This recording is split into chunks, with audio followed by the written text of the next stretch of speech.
Please be quiet. I love to joke around. Often, I tend to exaggerate. It starts with something funny, but after 30 seconds or even less, I become less funny and more irritating. My wife has to tell me often, please stop. And I hope I'm learning to stop. These days, there are way too many people who are talking too much. The coronavirus has unleashed many angry people on social media. They talk poorly about everything and everybody. Facebook looks like the platform of choice. After being shut in their homes, I'm afraid words are flying every which way. Even on our telephone calls or on our video calls, the conversations can become negative pretty quick. Paul wrote to the believers at Ephesus, and he said this, let no corrupting talk come out of your mouths, but only such as is good for building up, as fits the occasion, that it may give grace to those who hear. If corrupt words come to our mind, God tells us to be quiet. The word corrupt means putrid. We should not say rotten words, those that leave a stench after we say them.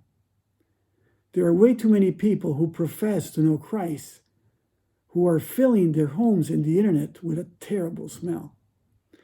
I remember my mom saying to me when I was small, if you don't have anything good to say, be quiet. She was right. The sad thing is that not only we are saying sinful words, but we're not saying the good ones.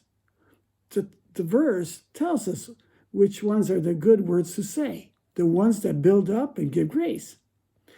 This is also helpful to know what not to say, the words that don't build up and don't give grace.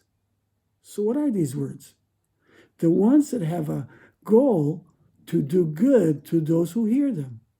Those words that help, soothe, love, that produce positive effects. Yes, we can correct people, but we must do it at the right time. If we're angry or bitter, we will never do it well. We must understand when the person is also ready to listen. Saying the right things is not easy.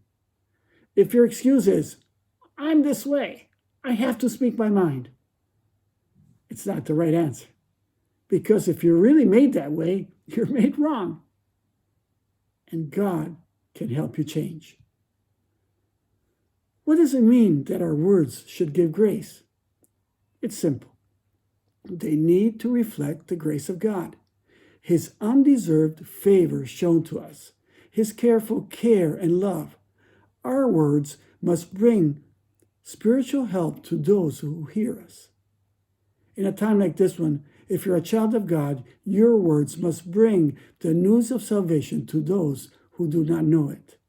They must bring hope to those who have lost it, strength to those who are weak, and courage to the discouraged.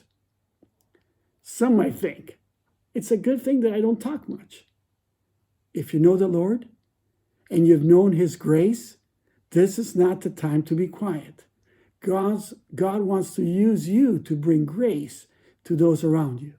So, stop, think, be intentional. There are people around you who need to hear the words that build up and give grace, and God wants to use you. Have a profitable and good day. The Lord bless you.